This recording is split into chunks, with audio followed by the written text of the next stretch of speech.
There is peace on the planet today, such a powerful presence, and it's here to stay, and it can't be diminished, 'cause it comes from love.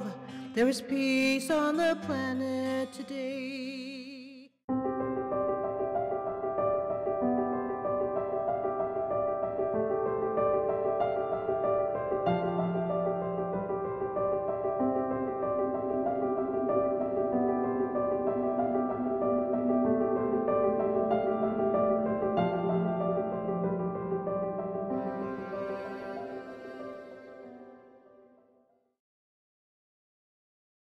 My younger daughter, Ingrid, rescued him from Bakersfield and brought him home when he was about 6 weeks old. Well, what happened was on Sunday, March 27th, I came to work in my store, and at 2 in the afternoon, my daughter called me to tell me that Mikey couldn't walk anymore. He was perfectly fine when I left the house in the morning. And so we rushed him to the emergency vets in Concord, and it turns out they told us that he had 2 discs fused together, and he would have to have surgery in order to survive. Right, well, Mikey is, we figured he's part Dachshund. He has a longer body, and so the surgeon at the hospital told us that this type of breed, the Dachshunds, have a long back, so they're prone to having disc problems, and it's very common in the breed. So they basically they put his 2 discs were fused together, so they did the surgery and put some material between the discs so that they would not rub together, and consequently he was able to walk again.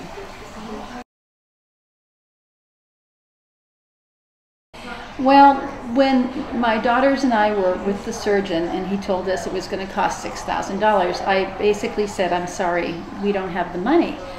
The surgeon said, "Well, go home and think about this." However, there was a time element, because if we waited more than a day or 2, the chances of his survival would go lower each day we waited. But he said, go home and talk to your family and your friends and see if you can somehow find the money to do the surgery. Oh, definitely. This poor dog, poor Mikey, literally was paralyzed. He couldn't lift his head, he couldn't walk, and he has been a member of our family. There was no way we wanted to put him down. And just within probably 4 hours of having the consultation with the surgeon, the money was given to us. So definitely.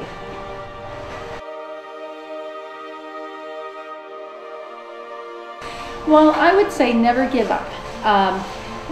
After having our friend loan us the money, my daughters and I put our heads together and said, what can we do to get the money to pay our friend back? And my daughter put a Facebook page together with a picture of Mikey and the story. And then in our store, one of my brothers suggested that I put a little donation box up, and people have been just marvelous. So don't ever give up. There's always a solution to every problem. I had a dream for over 20 years to open a store called Angel Heart. And I was fortunate enough to have 2 good friends, Peg Kelly and Leah Valenzuela, who decided to join me and open the store.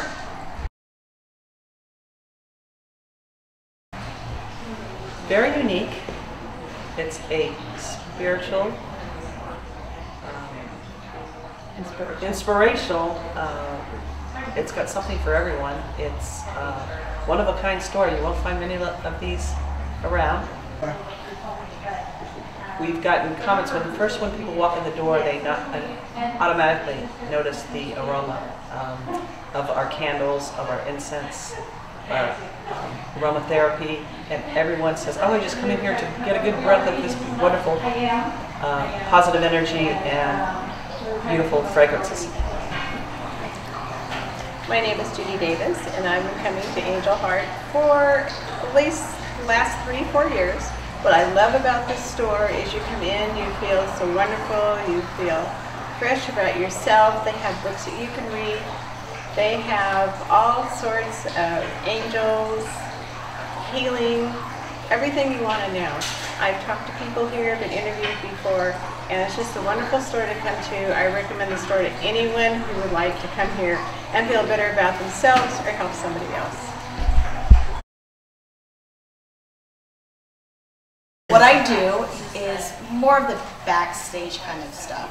So the newsletter, the website, I schedule teachers and practitioners here at the store.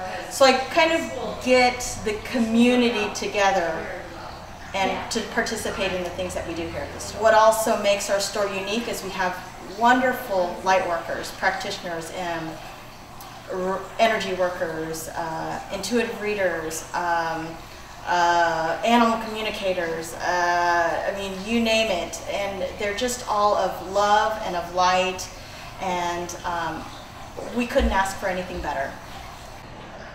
The role I play in the store is to find unique items that are out there that will fit in with the theme of our store, which is faith, hope, love, and charity. We look for the unusual. We don't want to carry everything that everyone else does. We want to be in a store that is unique. And my job is to go out and purchase those things and look for vendors that also look for vendors that give back to their communities.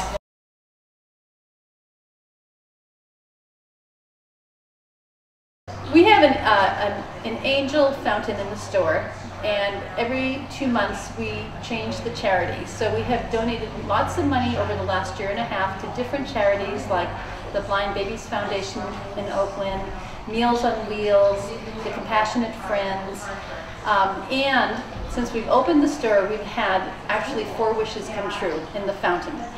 And the first wish that came true was with one of our customers, and her name is Chris.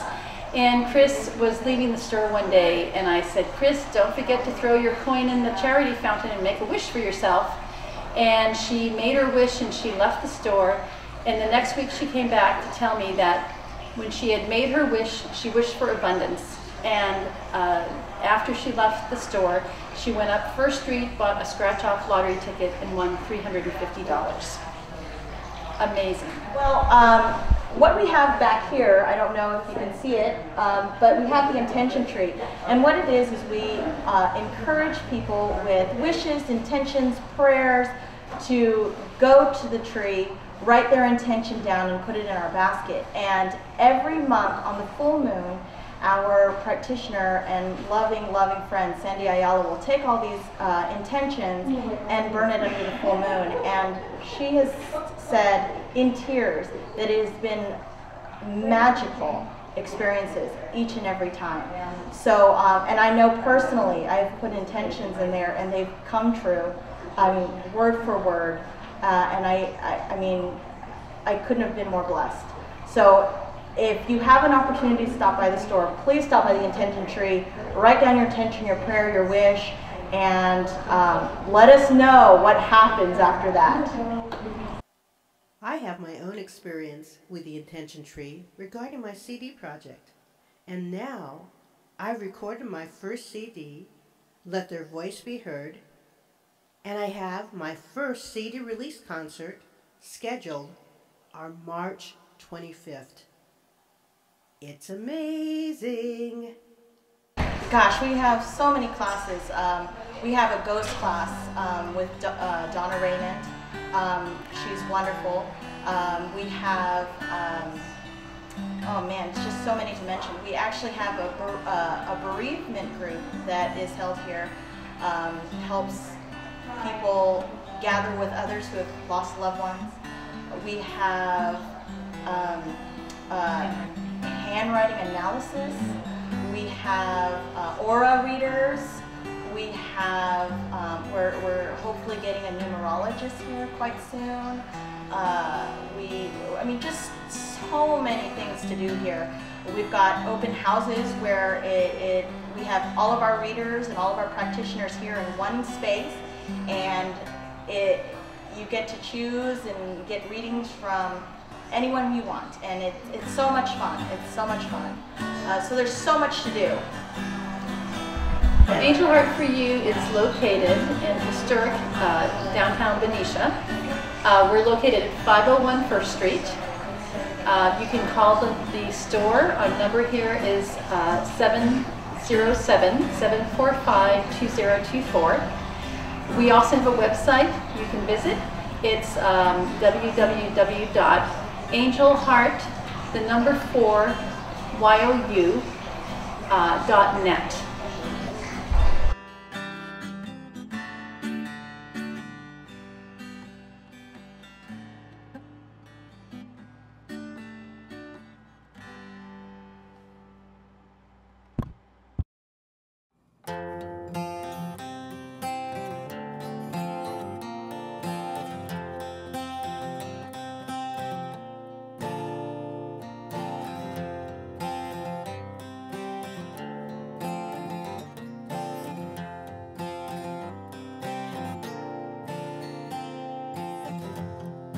We moved to the Bay Area about 4 years ago, and we got Ginger when she was just a puppy. We wanted another dog. We had a golden retriever before her, and we were looking for a non-shedding golden retriever. Chasing squirrels. Chasing squirrels, oh. Chasing the birds in the yard. Uh-huh. We go for about an hour walk every day. She loves that. And then we have we live up in Walnut Creek. Okay. And Larky Park, they have like a little, all the dogs in the whole area, they come up and they meet every day at like 4 o'clock. So it's like a little dog romp up there every day at 4, so we take her up there. And they have fun together. Oh yeah, there's a bunch of other doodles, and then there's a bunch of other there's like boxers and labs, and they just all kind of play for like an hour, and then we walk back home. Does Ginger have any training? Did you train her at all? I trained her myself. We didn't take her like a puppy school or anything. I read a book, I forget the name of the book offhand, but I just followed the steps in the book, and she was potty trained at like a week. So you're mentioning that because she's part poodle that they like to jump. What was it? Can you remember how did you teach her that it wasn't acceptable behavior for her to jump on you? We crate trained her for the first few months that we had her, and a lot of puppies, they kind of jump up in their crates, and so we wouldn't let her out until she stopped jumping. And so for people who say, I don't have time to train my dog, why do you think it's so good to have training? Why do you think you should train your dog? Otherwise they'll run amok in your house. No, and they become like a part of your family, and they just do whatever you do. I mean, if you sit, they're sitting with you. If you're lying down, they're lying down with you. They just sort of do whatever behaviors that you're doing. So It's our responsibility as pet parents to properly teach our four-legged kids the rules of the house. And there are many good resources out there. Here are some of my favorite books.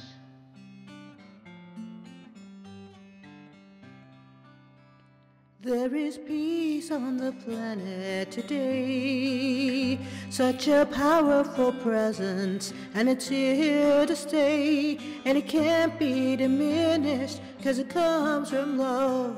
There is peace on the planet today. There is joy.